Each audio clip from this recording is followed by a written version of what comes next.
Hello friends, मैं विवेक शुक्ला अपने YouTube channel अम्वी classes में एक बार फिर से आप लोगों का स्वागत करता हूं।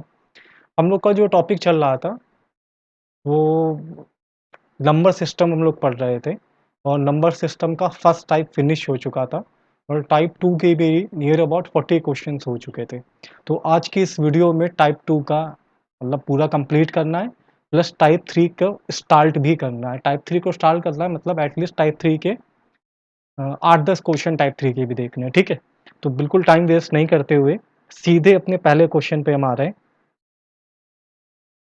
पहला क्वेश्चन है कि 2 अंकों की एक संख्या के अंकों का योग उस संख्या का 1/7 है। इकाई अंक दहाई के अंक से 4 कम है यदि अंकों को उल्टा करने पर प्राप्त संख्या को 7 से विभाजित किया जाता है तो शेषफल क्या होगा? ठीक है?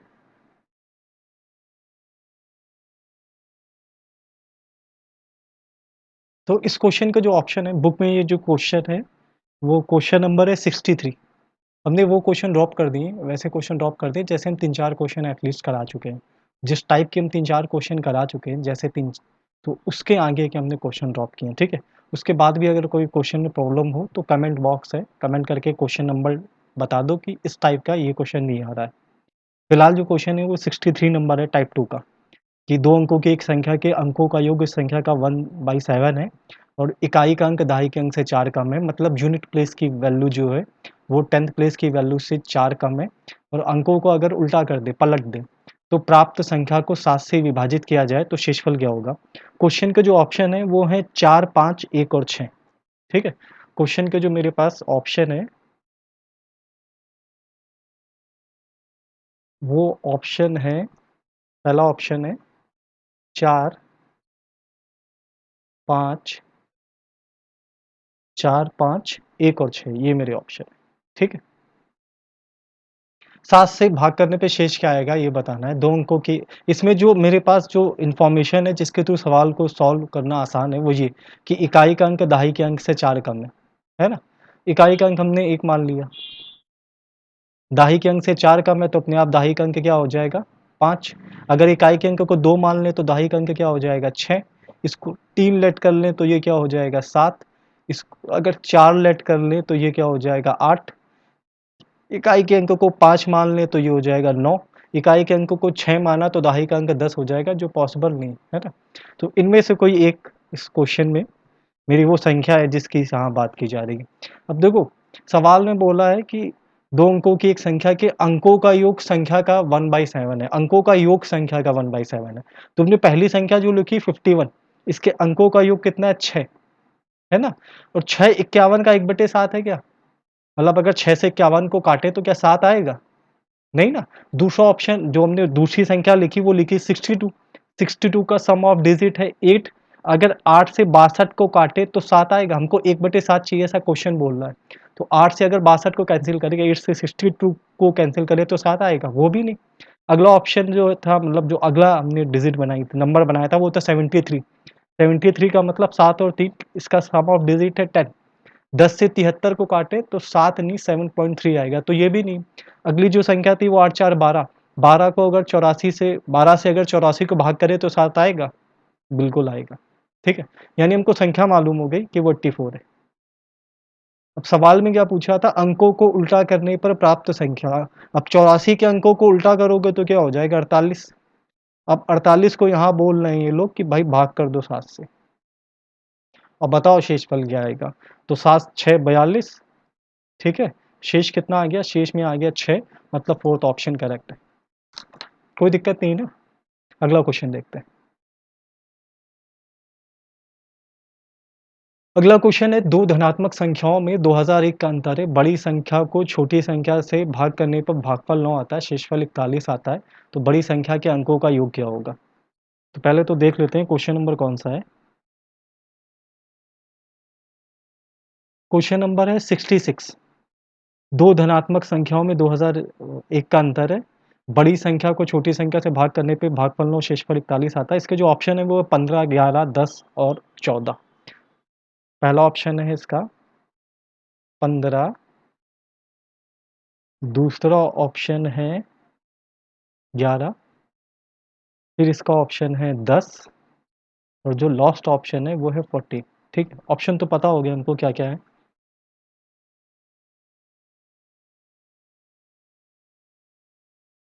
दो, इस सवाल को करने के दो मेथड है। एक तो वही एक्स लेट करके, और दूसरा पहले पहला मेथड बता दें उसके बाद बताएंगे। ठीक है, तो छोटी संख्या को हमने एक्स मान लिया, छोटी संख्या को हमने एक्स मान लिया। अब इन दोनों में 2001 का अंतर था, तो जाहिर सी बात है बड़ी संख्या बन जाएगी एक्स प्लस 2001। ठीक है, भागफल में कितना था 9, शेष कितना था 41। ये सवाल में बोला है, भागफल में 9 था, शेष 41 था। अच्छा, अगर हमको भाज्य निकालना हो तो भाज्य बराबर होता है भाजक इंटू भागफल प्लस शेषफल। भाज्य बराबर होता है भाजक जो x है, भागफल जो 9 है, शेषफल जो 41 है। मतलब हम इसको ऐसे लिख सकते हैं ना, x और 9 का मल्टीप्लाई कर दें, x और 9 का मल्टीप्लाई कर दें, 41 ऐड कर दें। मतलब हम इसको ऐसे लिख सकते हैं 9x plus 41 is equal x plus 2001, ऐसे लिख सकते हैं। अब 41 उस साइड जाएगा तो 2001 से माइनस हो जाएगा, और 2001 की जगह बचेगा 1960। और ये x इधर आएगा तो 9x से माइनस हो जाएगा, तो इधर आएगा 8x। तो 8x बराबर 1960 के, तो x बराबर कितना होगा, 8 से भाग कर दिया, 8 2 16, 3 बचा और 6 बचा, तो 8 4 32, 4 बचा और 0 बचा, मतलब 40 बचा, तो 8 5 45। तुमको मालूम होगा कि छोटी संख्या जो है वो 245 है ना। अब अगर हमको बड़ी संख्या चाहिए तो बड़ी संख्या x प्लस 2001 थी, तो मेरे पास जो बड़ी संख्या आ जाएगी, ठीक है, बड़ी संख्या जो आ जाएगी वो होगी, बड़ी संख्या जो आएगी वो होगी 245 प्लस 2001। तो इनको जोड़ेंगे तो आ जाएगा 2246। इसके अंकों का योग 6 4 10 12 2 14। एक तरीका इस सवाल को करने का ये है, ये सब करना पड़ेगा, इतना बड़ा क्वेश्चन को सोल्यूशन करना पड़ेगा। ठीक है, दूसरा जो है वो बड़ा आसान सा मेथड है, और उसमें 9 का मल्टीपल के 9 की जो डिविजिबिलिटी का रूल हो रहा है वो फॉलो हो रहा है। देखो बड़ी संख्या मेरे पास क्या थी, मेरे पास जो बड़ी संख्या निकल के आई थी वो थी 9x प्लस 41। बोलो यही आई थी ना। अगर x मान की भी मान लो हम कर रहे हैं, हमने छोटी संख्या को x माना, बड़ी संख्या x प्लस 2001 कर ली, क्योंकि दोनों में 2001 का अंतर है, भागफल 9 है, शेषफल 41 है। तो भाज्य बराबर होता है भाजक इंटू भागफल प्लस शेषफल, उसके अकॉर्डिंग अगर करेंगे तो 9x प्लस 41 होगी बड़ी संख्या। सही है ना। देखो 9 का किसी भी संख्या से मल्टीप्लाई कर दो, एट द लास्ट उसके अंकों का योग 9 ही आता है, ये हम पहले भी बता चुके हैं। 9 का किसी भी संख्या से अगर मल्टीप्लाई करोगे तो एट द लास्ट उसके अंकों का योग 9 ही आता है। जैसे 11 9 जा 99, हमसे बोला भी था किसी ने कि 99 के तो अंकों का योग 9 है ही नहीं, तो 99 के अंकों का योग 18, 18 में 1 8 9 ही है। तो 9x का मतलब 9 का किसी से भी मल्टीप्लाई कर दोगे, एट द लास्ट अंकों का योग कितना आ जाएगा, 9 आ जाएगा। ये हम पहले भी बता चुके हैं। प्लस का यहाँ 41 है, 41 में 4 और 1 अंकों का योग कितना है, 5 है। 9 में 5 जोड़ा अंकों का योग कितना हो गया, 14 हो गया, सीधे आंसर आ गया, कोई ड्रामा नहीं करना पड़ा। ठीक है, बस ऐसे ही आंसर आ गया। अगला क्वेश्चन देखते हैं। अगला क्वेश्चन है, निम्नलिखित में से कौन सी संख्या 7 11 और 13 से पूर्णतः विभक्त है। ठीक है, क्वेश्चन नंबर ये बुक का है 83 नंबर क्वेश्चन है, और इसके जो ऑप्शन गिवन है, ठीक है, इसके जो ऑप्शन गिवन है वो पहला ऑप्शन है 1 14,982, 14,982। इसी का जो दूसरा ऑप्शन है वो 15,004, 15,004। इसका जो तीसरा ऑप्शन है वो है 14,993, और जो चौथा ऑप्शन है वो है 15,015। ठीक है, ये मेरे चारों ऑप्शन है। देखो 7 11 13, 7 11 13 को याद रखने वाला एक डिजिट है। 7 इंटू 11 इंटू 13 होता है 1001। मतलब अगर हम तीनों ये जो डिजिट दे रखी है ना, 7 11 13, इनका मल्टीप्लाई कर दें तो 7 11 13 का मल्टीप्लाई होता है 1001। ये याद रखने लायक क्यों डिजिट है, ये डिजिट याद रखने लायक इस कारण है क्योंकि अगर किसी भी 3 अंकों की संख्या का 1001 से मल्टीप्लाई कर दें तो वो संख्या रिपीट हो जाती है। 3 अंकों की संख्या, जैसे मान लो हम 583 का 1001 से मल्टीप्लाई कर दें तो 583 इंटू 1001 बराबर हो जाएगा 583, ठीक है, 583। मतलब किसी भी संख्या, मान लो ABC का 1001 से मल्टीप्लाई कर दिया तो हो जाएगा ABC ABC। जैसे मान लो मल्टीप्लाई कर दिया कुछ भी 721 721 का कर दिया 1001 से मल्टीप्लाई, तो जब इसका मल्टीप्लाई करोगे तो आ जाएगा 721 721। देखो ये डिविजिबिलिटी का रूल 3 अंकों की संख्या का इसका गुणा के लिए था, तो एग्जामिनर ने कर दिया 2 अंकों पे इसका गुणा पूछ दिया। अच्छा एक और चीज़ कि अगर कोई अंक 6 बार लिखा हो तो वो 7 11 13 और 1001 से डिवाइड होता है। जैसे मान लो लिखा हो 6 6 6 6 6 6 6 बार हो गया ना, 3 3 6 हाँ। तो ये जो संख्या लिखी है वो 7 से कटेगी, 11 से कटेगी, 13 से कटेगी, 1001 से कटेगी, ठीक है। इन सबसे ये संख्या कटेगी। ये भी इनका डिविजिबिलिटी का रूल है, याद रखने बात है, इसको याद रखने की कोशिश करना कि कोई भी अंक अगर 6 बार लिख दे तो वो 7 से कटता है, 11 से कटता है, 13 से कटता है और 1001 से कटता है। इन लोगों ने क्या किया, देखो जब 1001 का किसी 2 अंकों की संख्या से मल्टीप्लाई कर दें, 1001 का किसी 2 अंकों की संख्या से मल्टीप्लाई, मान लो 25 से मल्टीप्लाई कर दें तो कितना आएगा 25 0 25। अगर 2 अंकों की संख्या से मल्टीप्लाई करो तो वो इस फॉर्मेट में आता है, तो यानी इसका आंसर तो यही होना है। जैसे मान लो हम 1001 का मल्टीप्लाई कर दें 2 अंकों की संख्या में, हम ए बी को लिए ले रहे हैं तो इनका मल्टीप्लाई करने में क्या आएगा ए बी, ठीक है, 0 और ए बी, बीच में 0 ए बी ए बी। ये भी पैटर्न याद रखना। जैसे मान लो 1001 का 29 से मल्टीप्लाई कर रहे हैं, 29 से अगर मल्टीप्लाई करेंगे तो कितना आएगा, आएगा 29 0 और 29। ये पैटर्न याद रहेगा, है ना। देखो 3 अंकों के लिए मल्टीप्लाई का रूल, कोई भी 3 डिजिट नंबर अगर 1001 से मल्टीप्लाई करोगे तो वो 2 बार आ जाएगी। कोई भी 6 अंकों की संख्या अगर है तो वो 7 से 11 से 13 से और 1001 से कटती। 2 अंकों की संख्या का मल्टीप्लाई इसका इस फॉर्मेट में होगा, देख के पहचान जाना। और अगर कोई संख्या इस फॉर्मेट में लिखी ना 29 0 29 तो भी तो वो 7 से 11 से 13 से और 1001 से कट रही होगी। अगला क्वेश्चन देखते हैं। अगला क्वेश्चन है सबसे बड़ी 2 अंक की संख्या क्या है जिसमें 6 एवं 7 से भाग देने पर क्रमशः 3 और 4 शेषफल आता है। ये जो क्वेश्चन है वो क्वेश्चन नंबर है शायद 88। हाँ, और इसका जो पहला ऑप्शन है बड़ा आसान सा क्वेश्चन है ये। पहला ऑप्शन है 81, दूसरा ऑप्शन है 94, तीसरा ऑप्शन है सी का 83 और चौथा ऑप्शन है सी का 84। देखो 6 से भाग देने पे शेष चाहिए 3, 7 से भाग करने पे शेष चाहिए 4। वैसे तो ये भी लासा मासा का पैटर्न है पर आसान था तो अभी बता दे रहे हैं, ठीक है, ज़्यादा ही आसान है तुम बता दे रहे हैं। 6 से भाग करने में 3 शेष, 7 से भाग करने में 4 शेष। तो दोनों ही कंडीशन में देखो अंतर कितने का आ रहा है, 3 का।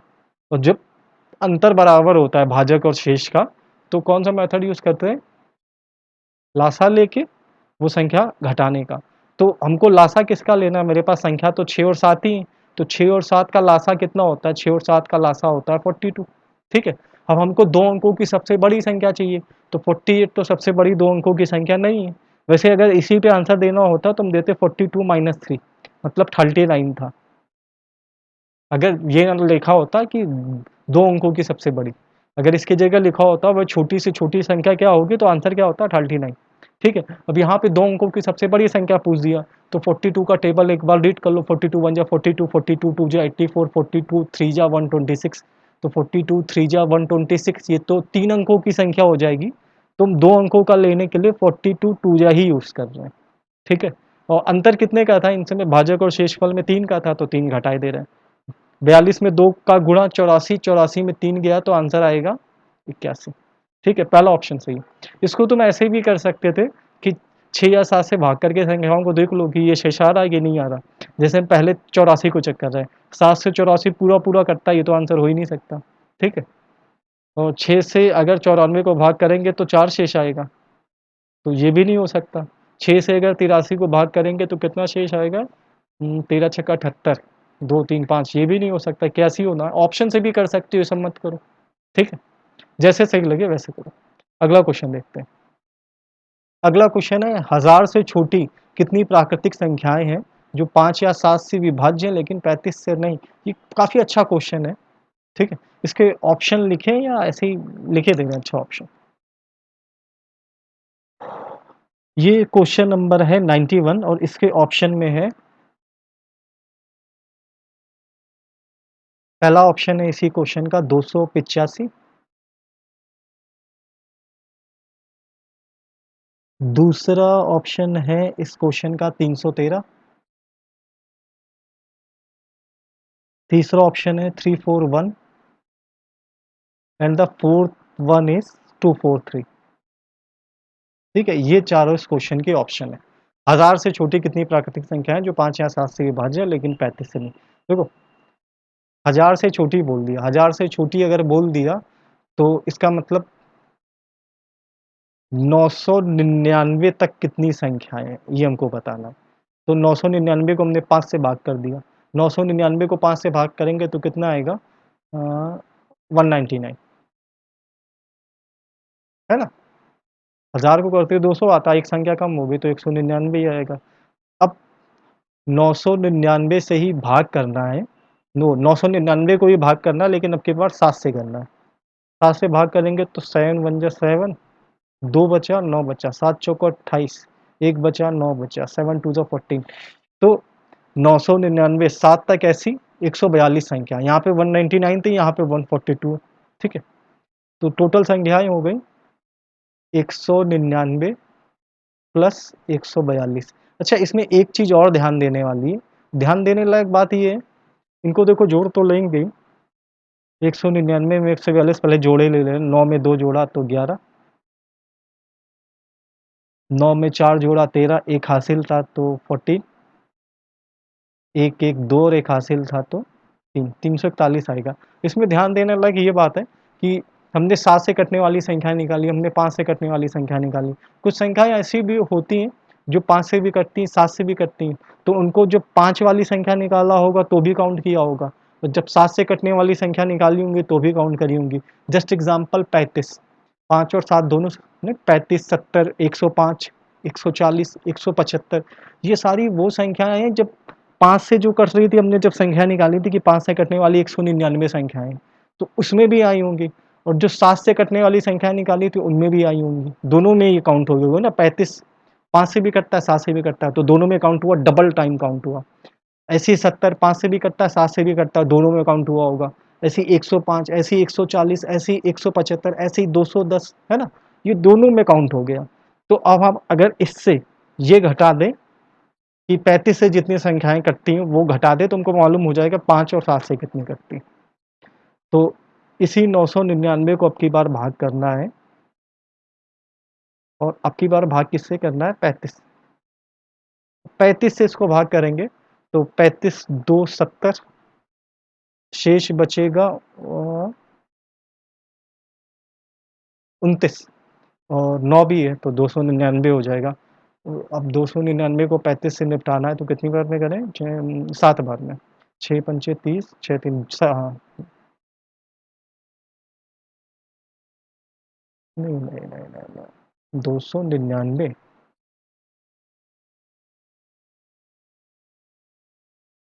8 बार में अगर करेंगे तो आएगा 8 पच्चे 40, जीरो, 8 3 24, 4 80, हाँ 8 बार में होगा।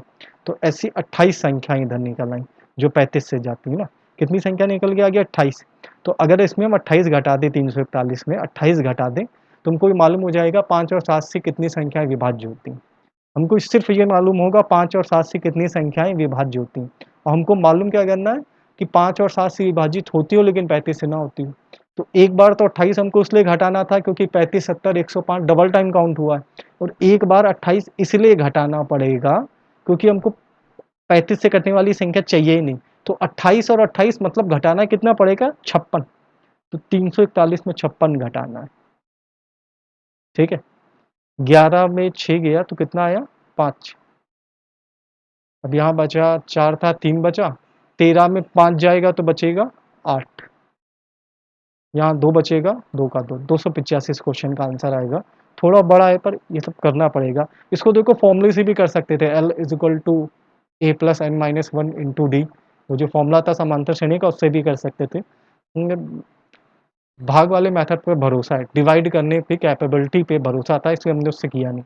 ठीक है, अगर चाहो तो कर सकते थे। जैसे मान लो हम एक को 5 से कटने वाली संख्या निकाल के दिखा रहे हैं कि 1000 से पहले 5 से कटने वाली आखिरी संख्या कौन सी होगी। ये फॉर्मूला होता है ना, L is equal to A plus N minus one into D. L का मतलब होता है अंतिम संख्या, तो 1000 से पहले वो आखिरी संख्या कौन सी होगी जो 5 से कटी होगी, वो होगी 995। पहली संख्या कौन सी होती है जो 5 से कटती है, वो 5 ही होती। एन कितनी संख्याएं हैं इसी की वैल्यू चाहिए, और 5 से कटने वाली संख्या मतलब 5 10 15 20 25 30, तो इनके अंतर कितने का, इनमें अंतर भी 5 का। ठीक है, अब ये वाला 5 उधर जाएगा तो ये बचेगा 990 बराबर एन माइनस वन इंटू 5। अब इस 5 से इसको कैंसिल किया, इसको कैंसिल करेंगे तो कितना आएगा, 5 वन जा 5, 4 बचा और ये 9 बचा, तो 5 9 45, 4 बचा और 0 बचा, तो 5 अट्ठे 40। अब ये माइनस वन भी इधर आ जाएगा तो n इज इक्वल टू 199। ठीक है, तो n की वैल्यू निकालने के लिए देखो इतना सब करना पड़ गया, यहाँ पे n ऐसे ही निकल आया था। तो इस फॉर्मूले से निकाल सकते हैं, पर हमको ये मेथड बेटर नहीं लगता, हमको यही बेटर लगता है। हाँ, थोड़ा बड़ा सवाल है ये, थोड़ा सा इसमें कैलकुलेशन ज़्यादा है, पर एग्ज़ाम में आया है तो करना तो होगा ही, छोड़ तो सकते नहीं, है ना। ये क्वेश्चन नंबर था 91। तो ये क्वेश्चन आया था सीपीओ एसआई में। ठीक है, दिल्ली पुलिस एसआई में कह सकते हो, सीपीओ एसआई में कह सकते हो। अगला क्वेश्चन देखते हैं।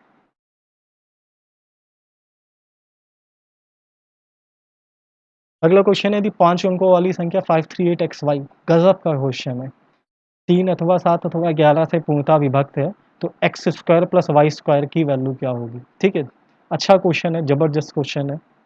ये बुक में क्वेश्चन नंबर है, हाँ 92 नंबर क्वेश्चन है, 538xy। इसका पहला ऑप्शन है 25। ठीक है, पहला ऑप्शन है 25, दूसरा ऑप्शन है 13, तीसरा ऑप्शन है 17, चौथा ऑप्शन है इसी क्वेश्चन का 10।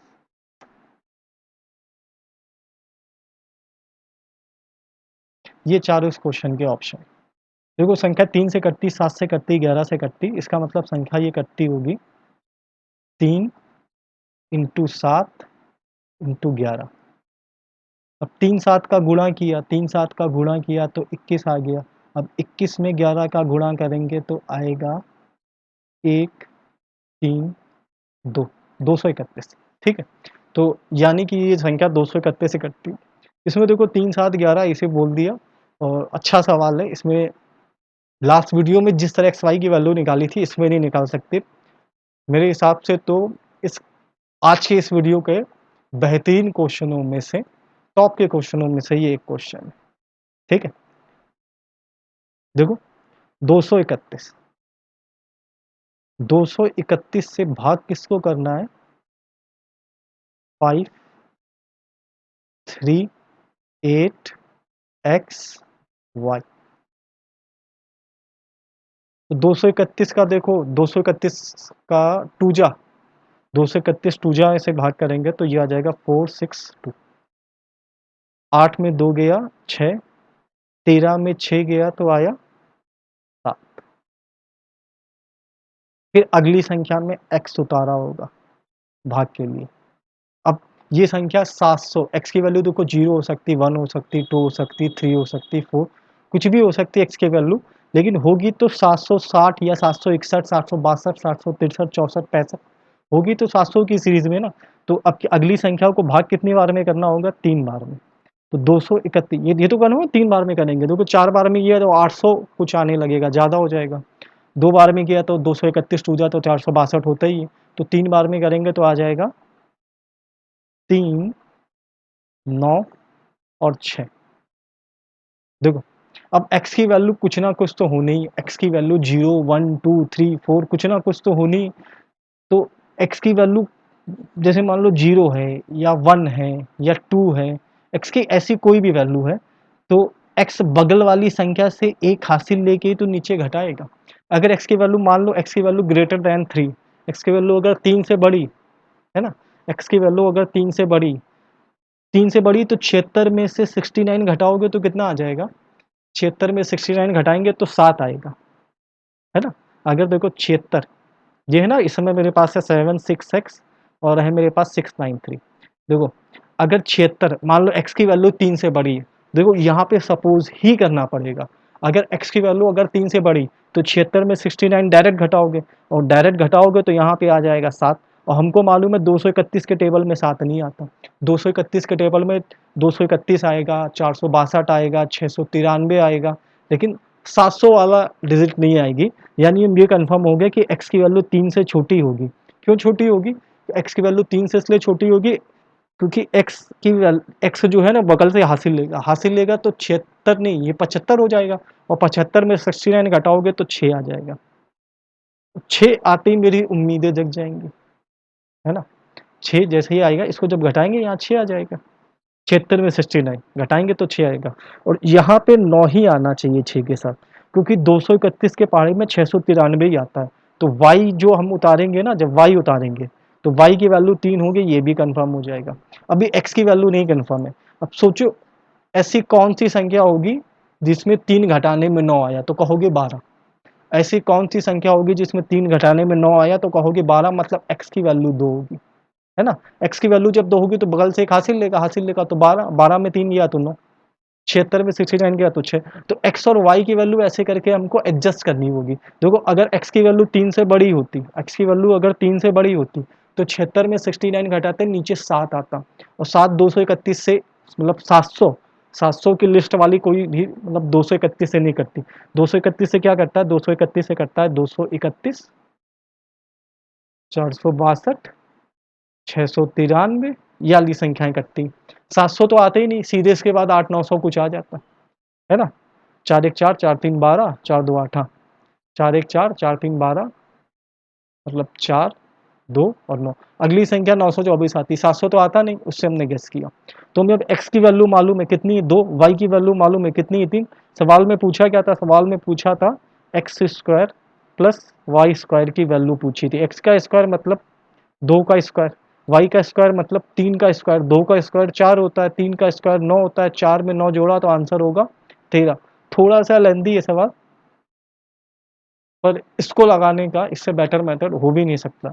इसको 3 की डिसबिलिटी से 11 की डिसबिलिटी से करने की अगर अलग-अलग कोशिश करोगे तो 100% फँस रहे होगे।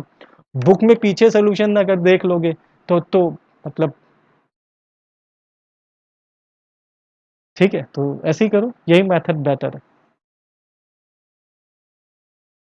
ये भी क्वेश्चन दिल्ली पुलिस एसआई में ही आया था।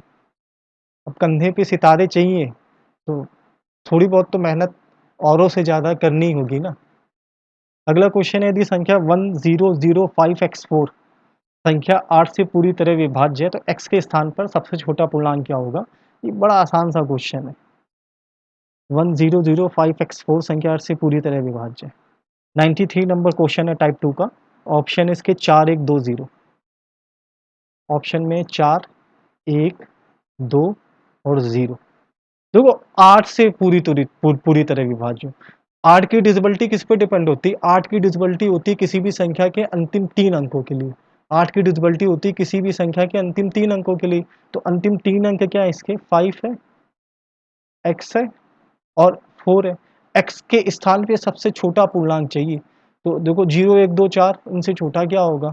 सबसे छोटा चाहिए तो हम x की जगह 0 रख के देखे ले रहे हैं। है ना? 0 से बात नहीं बनी तो x की जगह 1 रख लेंगे, 1 से नहीं बनी तो 2 रख लेंगे, 2 से नहीं बनी तो हम रखते 3 पर 3 ऑप्शन में है नहीं तो 4 रख लेंगे, ठीक है? x की जगह 0 रखा तो ये हो गया 504। अब 504 को हम 8 से भाग करके देख रहे हैं, कट गया तो ठीक है ना?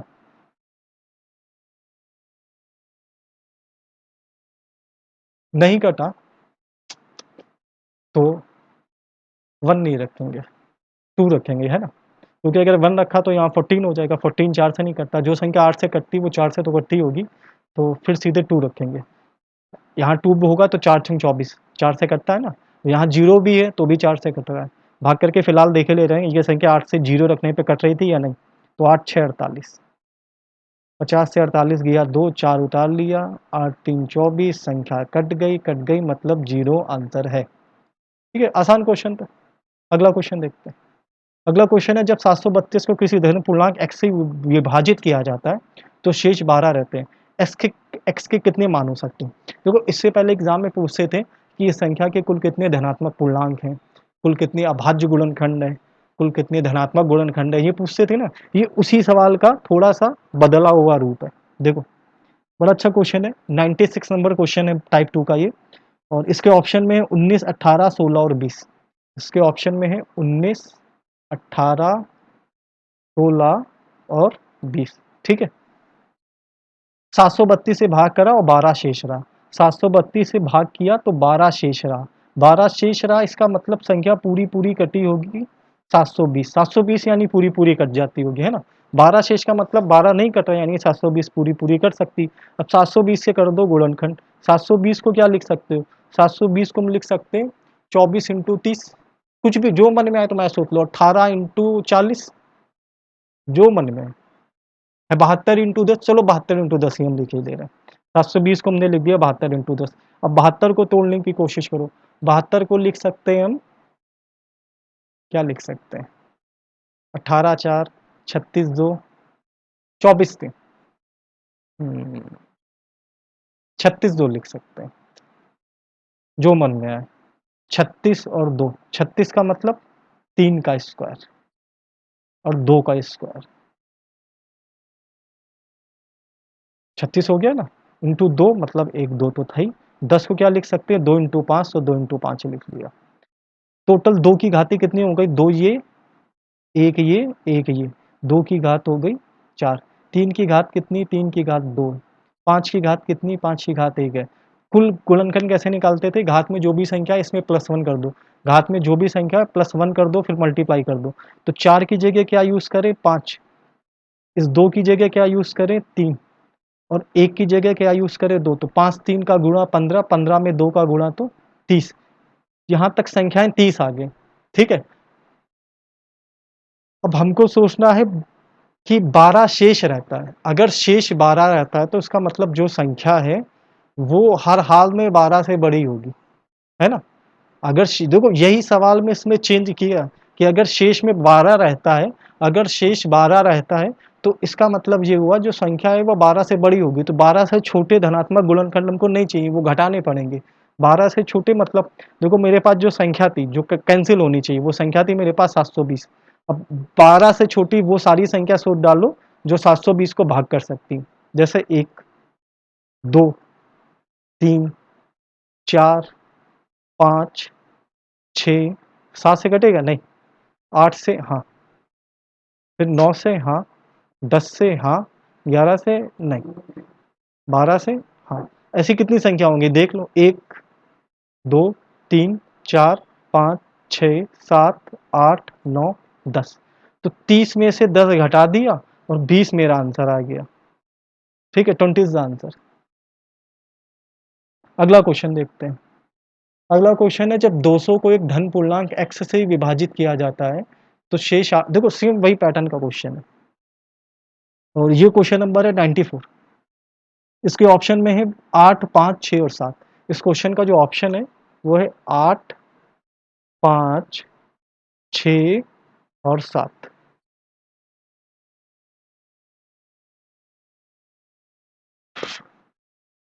200 को एक धन पूर्णांक से भाग करते हैं तो 8 शेष आता है। 8 शेष आता है तो इसका मतलब 200 माइनस 8, संख्या पूरी पूरी कटती होगी। 200 माइनस 8 मतलब संख्या पूरी पूरी कटती होगी 192 से। ठीक है, संख्या पूरी पूरी कटती होगी 192 से। तो 192 के फैक्टर सोच लो। 192 का हम क्या लिख सकते हैं? 192 को लिख सकते हैं 192 को लिख सकते हैं 96 इंटू 2। 192 को लिख सकते हैं 96 इंटू 2। 96 को क्या लिख सकते हैं? 16 इंटू 6, है ना। 96 को लिख सकते हैं 16 इंटू 6। 6 को लिख सकते हैं 2 इंटू 3 और 1 2 तो पहले ही था। 16 का मतलब 2 की घात कितना होता है? 2 4, 2 की घात 4।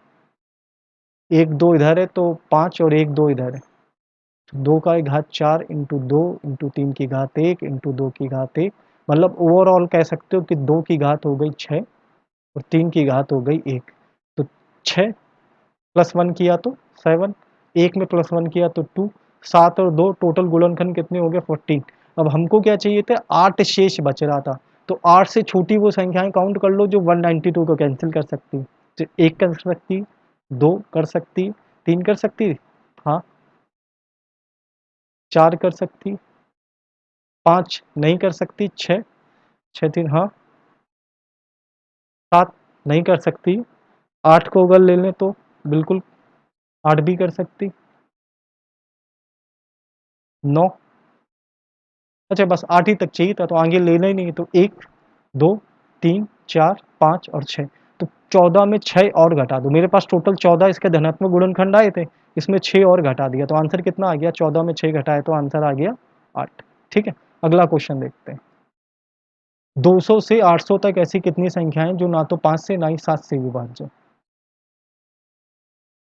देखो ये जो क्वेश्चन है वो क्वेश्चन नंबर, ये भी अच्छा क्वेश्चन है, 98 नंबर क्वेश्चन है टाइप 2 का, और टाइप 2 का ये लास्ट क्वेश्चन है आज की वीडियो का नहीं।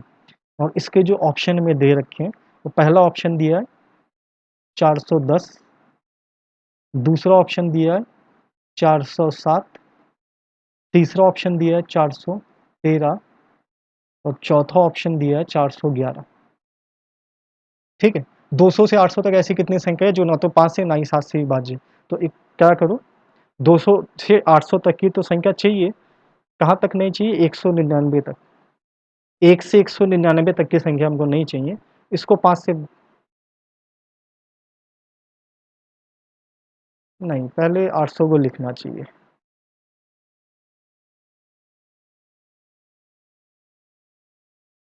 है ना। 800 को 5 से भाग कर लो और फिर माइनस कर दो, 199 से 5 से भाग करने में जो आए वो माइनस कर दो, ठीक है। फिर इसी तरह 800 को 7 से भाग कर लो और फिर उसमें भी माइनस कर दो, 199 को 7 से भाग करने में जो भी है। फिर 800 को 35 से भाग कर लो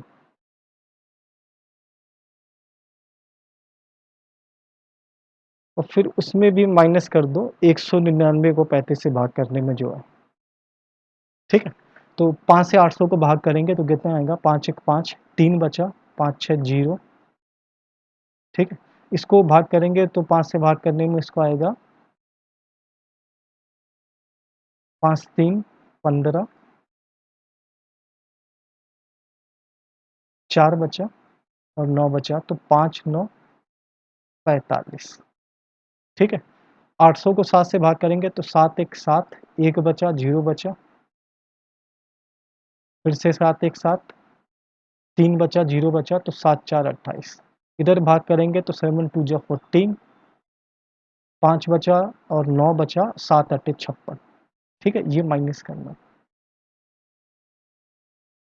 इधर 35 से इसको भाग करेंगे तो 35 दूना 70,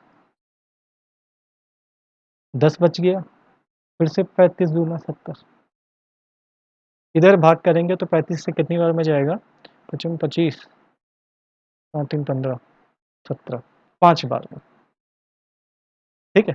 160 में से 39 गया, 160 में 30 जाता तो 130 बचता, 130 में 9 भी गया तो बचेगा इधर 121।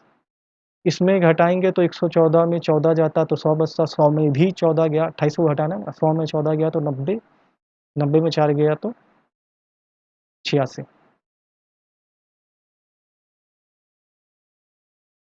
22 में 5 गया तो 17। इनको जोड़ के ये 17 बस घटा देना, तो इनको जोड़ेंगे तो 1 6 7, 7 में याला 7 गया तो आया 0, 2 और 8 को जोड़ेंगे 10, 10 में से 1 गया, 2 और 8 को जोड़ा 10, 10 में से 1 गया तो 9,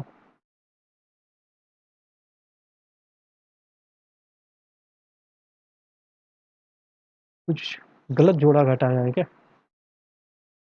160, अच्छा हाँ सही, 1 6 7, 7 में 7 गया 0, 2 8 10, 10 में से 1 गया तो 9, 1 इधर है 190 190 ऐसी संख्याएं निकल के आ गई, ठीक है, 190 ऐसी संख्याएं निकल के आ गई जो 200 से 800 तक 5 और 7 से विभाजित होती हैं। अब सवाल में पूछा गया था, सवाल में ये पूछा था ऐसी कितनी संख्याएं जो विभाजित नहीं होती। तो 200 से 800 तक कितनी संख्याएं हैं? 200 से 800 तक तो संख्याएं हैं 601। कैसे पता? 800 में से 201 माइनस कर दिया, 201 बोलना है, 800 में से 199 माइनस कर दिया, 199 200 चाहिए था ना, तो 199 माइनस कर दिया, तुमको मालूम हो गया 601 संख्याएं। अब 601 में से 190 संख्याएं ऐसी हैं जो या तो 5 से कटती हैं या तो 7 से कटती हैं, है ना? तो इसको घटा देंगे तो आंसर आएगा, घटाएंगे तो 1 में 0 गया तो 1 ही आएगा, और 1 में 0 गया 1 ही आया, इधर से एक हासिल ले लिया 10 हो गया, 10 में 9 गया तो 1 आया, 5 में 1 गया तो 4 आया। आंसर आएगा इस क्वेश्चन का 411, ठीक है। इसमें थोड़ा सा कैलकुलेशन है, और कैलकुलेशन करते समय कंसंट्रेशन को बनाए रखना है, क्योंकि अगर कंसंट्रेशन बिगड़ा तो अच्छे से अच्छे जीनियस बंदे का भी आंसर गलत हो सकता है। इसमें तो एक और प्रॉब्लम थी इस क्वेश्चन में, इसके ऑप्शन बहुत नियर अबाउट दे रखे थे। ऑप्शन में अगर गैपिंग होती है, थोड़ी बहुत मिस्टेक हो जाए, तुमको मालूम हो जाता है कि थोड़ा कैलकुलेशन में गलती किया होगा, ये नहीं ये होगा आंसर। इसके तो ऑप्शन भी बहुत नियर अबाउट है, तो इस तरह के क्वेश्चन में अगर मिस्टेक हो गई कैलकुलेशन करते समय तो एग्ज़ाम टाइम में तो प्रॉब्लम होगी, ठीक है। अगला क्वेश्चन देखते हैं। अब बड़े आसान आसान कुछ सवाल हैं। यदि 5 क्रमिक पूर्णांकों का योग ऐसे है, तो देखो इसको ऑप्शन नहीं लिख रहे हैं, इसका सीधे कैलकुलेट करके आंसर ही बता देंगे। तो उनमें सबसे बड़ा पूर्णांक एस से किस प्रकार संबंधित है? देखो एस है, ऐसे योग दे रखा है 5 क्रमिक पूर्णांकों का, है ना, तो औसत क्या होगा? s बटे 5। ये बात सही। क्रमागत संख्याएं जो होती हैं इनमें औसत बीज की संख्या होती है, ये कॉन्सेप्ट मालूम है ना? जो क्रमागत संख्याएं होती हैं उनमें औसत बीज की संख्या होती है।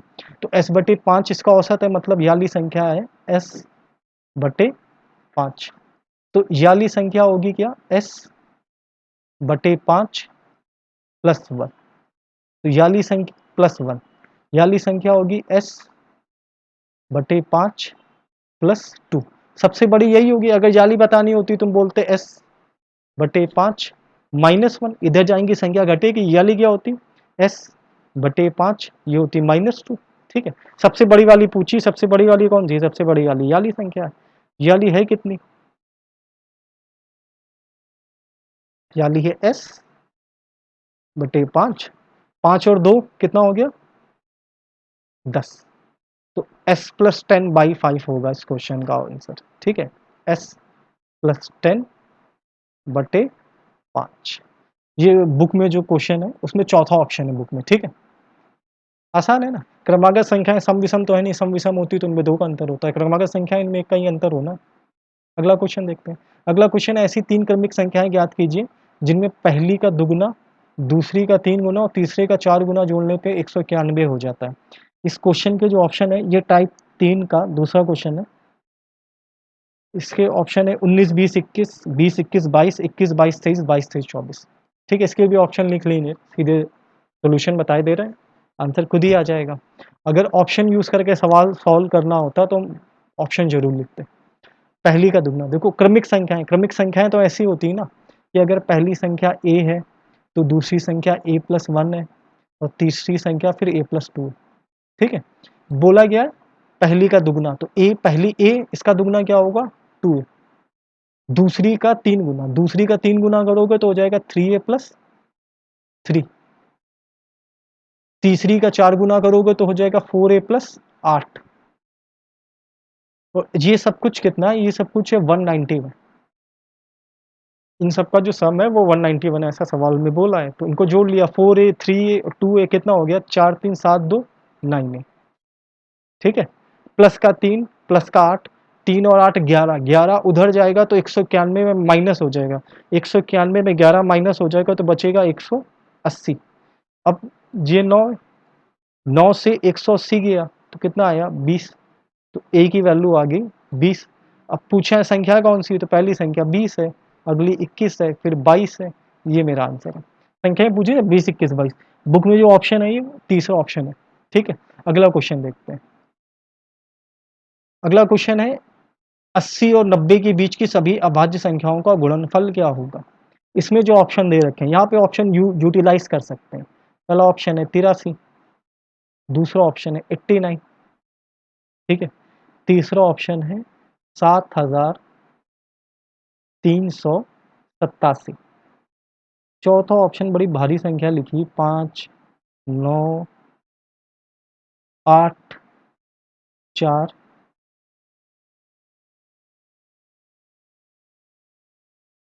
5, 9, 8, 3, 4, 7 है, ठीक है। 3, 4, 7 ये चारों ऑप्शन। अच्छा, 80 और 90 के बीच में अभाज्य संख्या हमको सोचनी है। 80 अभाज्य, 81 अभाज्य होती, 81 अभाज्य नहीं होती, 82 होती नहीं, 83 होती अभाज्य होती, 84 अभाज्य संख्या होती नहीं होती, 85 नहीं होती, 86 नहीं, 87 नहीं होती, 3 और 29 से कटती है। अगर किसी को लग रहा हो 87 तो 87 3 से भी कटता है, 29 से भी कटता है। 88 भी नहीं होती, 89 89 होती, ठीक है। तो एक अभाज्य संख्या 83 हो गई, एक अभाज्य संख्या 89 हो गई, इनका गुणा बताना है। तो देखो इनका गुणा हम कर नहीं रहे, ऐसे ही समझो। जब गुणा करोगे तो 9 और 3, ये तो देखो 83 हो नहीं सकता आंसर, 87 हो नहीं सकता, मतलब इन दोनों में से एक आंसर होगा तीसरे और चौथे में। 83 और 89 इनका मल्टीप्लाई इतनी बड़ी संख्या हो सकती है क्या? ये जो लिखी है, क्या लिखी, 5,98,347। देखो अगर ये 80-80 भी होती तो 6400, इनका गुणा यही वाला तो होगा, है ना। अगर फिर भी मन नहीं मानना है तो भाई गुणा करके देख लो, 7,387 इनका गुणा करोगे, ठीक है, तो यही आ जाएगा। और ये देखो गुणा करना भी नहीं था एग्जाम में, एग्जाम में कॉमन सेंस यूज करना था, इनका गुणा इसी के नियर अबाउट तो होगा, ठीक है। तो बस अब कुछ ही सवाल और बचे हैं, तो वो भी जल्दी से देख लो। अगला क्वेश्चन है, गणित की एक परीक्षा में 5 उम्मीदवारों द्वारा प्राप्त अंक लगातार विषम पूर्णांक में है। यदि उनके कुल अंक 185 है तो उच्चतम अंक कितने? देखो कुल अंक उन, अच्छा इसके पहले ऑप्शन लिखे दे रहे हैं। ऑप्शन में 39, 43, 41, 37। 39, 43, 41, 37। 5 उम्मीदवारों द्वारा प्राप्त अंक विषम पूर्णांकों में क्रमागत वो भी, कुल अंक 185, है ना। 5 लोग, 5 बच्चे हैं, और इन पांचों बच्चों के कुल अंक हैं 185। तो इनका औसत कितना हो जाएगा? 5 से भाग कर दिया, 5 से इनको भाग करेंगे तो 5 3 जा 50, 3 बचा, 5 बचा, 5 7 35, है ना। 5 बच्चे, 1 2 3 4 5, औसत होती बीच की संख्या, मतलब याली संख्या होनी 37। अच्छा विषम अंक है सबके, तो 37 के बाद 39, 39 के बाद 41। सबसे अधिक अंक वाले का पूछा था तो 41 हो गया, कम वाले का पूछता तो 35, और 35 से भी पहले होता 33। अच्छा इसका एक और तरीका होता है, जैसे मैं मालूम हो गया औसत 35 है, 5 बच्चे हैं तो जितने बच्चे हैं उससे कम यूज़ करते हैं, 5 बच्चे हैं तो 4 यूज़ करें, ठीक है। अधिक वाले का स्कोर पूछा तो 37 + 4 41, कम वाले का पूछा तो 37 - 4। जैसे मान लो बोले 10 लोग हैं और सभी के 10 बच्चे हैं, वो 10 क्रमागत सम संख्याएं हैं और उनका औसत है 51।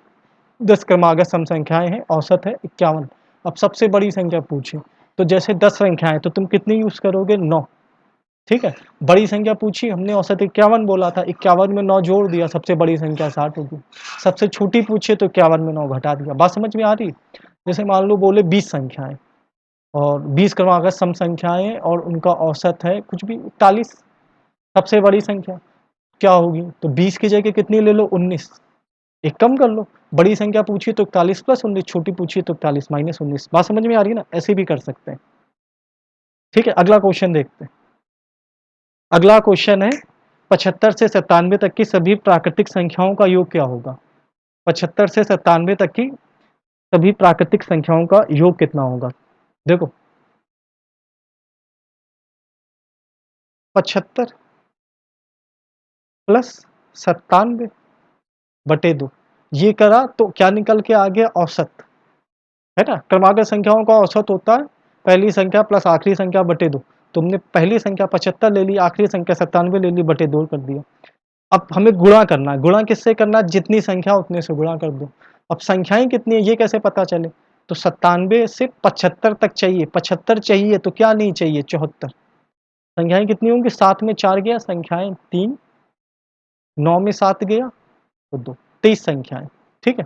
75 97 को जोड़ोगे तो 7 5 12, 9 7 16, एक हासिल है तो 17, 172 बटे 2 इंटू 23।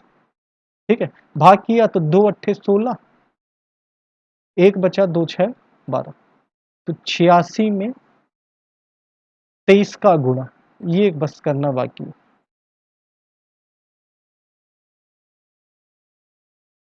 86 में 23 का गुणा, ठीक है, तो 23 छक्का होता है 20 छः 120, 120 छः 120, 6 3 18, 138, 138 का 8 13 हासिल, 23 अट्ठे होता है 20 अट्ठे 160, 8 3 24, 160 और 24 मतलब 184, 184 में 13 जोड़ा तो 197। ठीक है, ये इनका गुणा होगा 1978। अगला क्वेश्चन देखते हैं। अगला क्वेश्चन है प्रथम अन्य प्राकृतिक संख्याओं का समांतर माध्य क्या होगा। प्रथम अन्य प्राकृतिक संख्या देखो, पहली संख्या एक होती, फिर दो, फिर तीन, फिर डॉट डॉट डॉट, कहाँ तक संख्या है एन। समांतर माध्य, समांतर माध्य मतलब औसत होता है, समांतर माध्य कोई बड़ी चीज नहीं, समांतर माध्य मतलब औसत। अच्छा, प्रथम अन्य प्राकृतिक संख्या बोली मतलब 1 से ही शुरुआत होगी, और अभी हमने थोड़ी देर पहले बोला था कि क्रमागत संख्याओं का औसत होता है पहली संख्या प्लस आखिरी संख्या बटे 2। तो इस क्वेश्चन का भी आंसर ये होगा 1 + n/2। ठीक है, अगला क्वेश्चन देखते हैं। बस अब एक दो सवाल और है। प्रथम 20 विषम प्राकृतिक संख्याओं का समांतर माध्य क्या होगा। देखो, औसत जब पढ़ा रहे होंगे तो हम इस चीज को हम डिटेल में समझाएंगे। अभी हम सिर्फ इतना बता रहे हैं कि सम संख्याओं का औसत संख्याओं से एक ज़्यादा होता है, और विषम संख्याओं का औसत जितनी संख्या होती है उतना ही औसत होता है। हमको पता है थोड़ा अजीब लग रहा होगा सुन के मित्र तुम लोग को, कि हम बोल रहे हैं सम संख्याओं का औसत संख्याओं से ज़्यादा होता है ना। और तुम लोगों ने तो कुछ और ही फॉर्मूला याद किया था, तो हम जो बोल रहे हैं वो बात ध्यान से सुनो, याद रखो।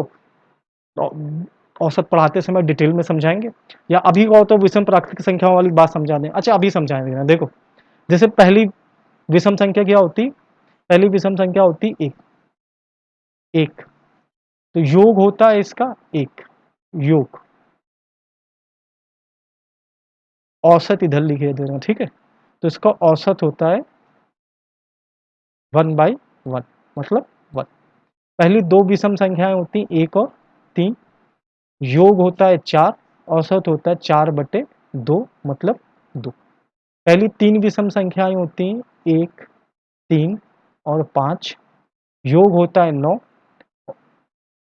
है ना, तो औसत होता है 9/3, मतलब 3।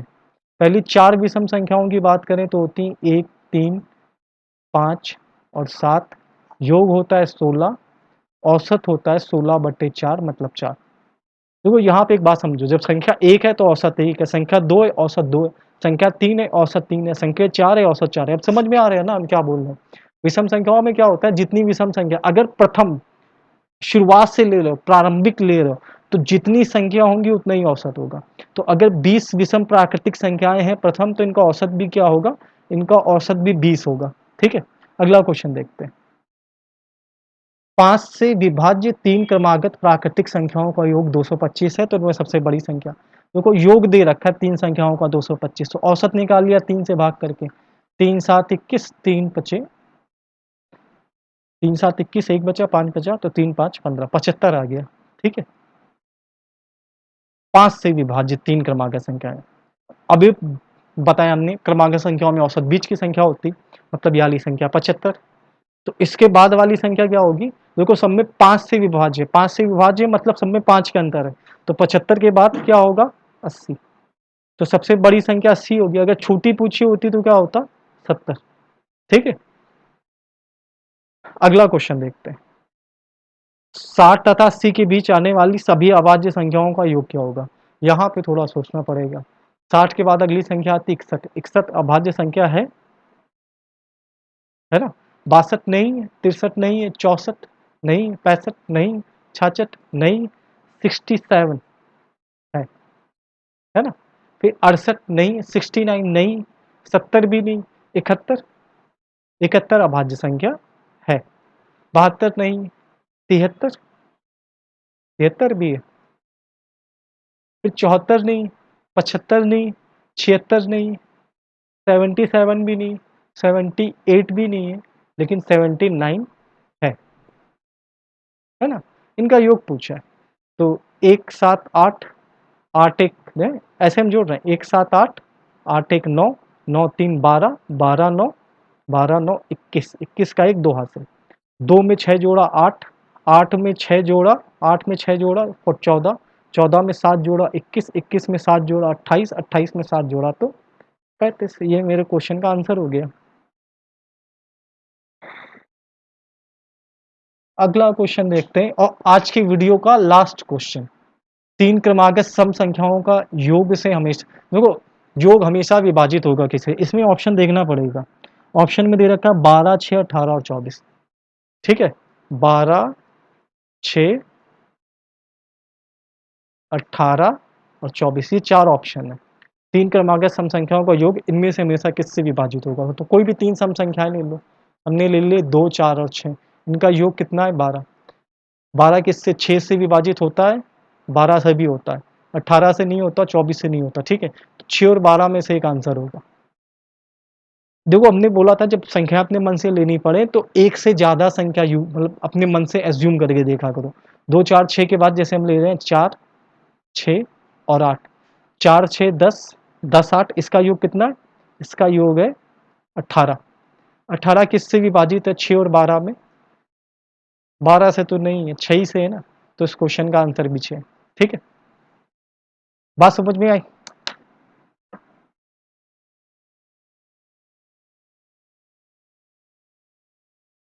देखो अगर क्लास अच्छी लग रही हो, वीडियो अच्छा लग रहा हो, सवाल समझ में आ रहा हो, कुछ नया सीखने को मिल रहा हो, तो वीडियो को शेयर करो, है ना? मेरा चैनल सब्सक्राइब करो, वीडियो को लाइक करो, और जो भी सवाल नहीं आ रहा वो आराम से कमेंट बॉक्स में करो। इस संडे संडे को हम अब क्या करेंगे, संडे संडे हम एक जो वीडियो बनाएंगे, वो जो आप लोगों ने हमसे क्वेश्चन पूछे, उस क्वेश्चन से जुड़े हुए ही वीडियो हम संडे की क्लास में बनाएंगे, है ना? मतलब डाउट सेशन रखेंगे संडे को। तो जो भी सवाल नहीं आ रहा है वो कमेंट बॉक्स में खाली क्वेश्चन नंबर टाइप ये सब लिख दो। बाकी संडे संडे को जो भी हम वीडियो बनाएंगे आपसे, वो आप लोगों के डाउट से ही रिलेटेड होंगे।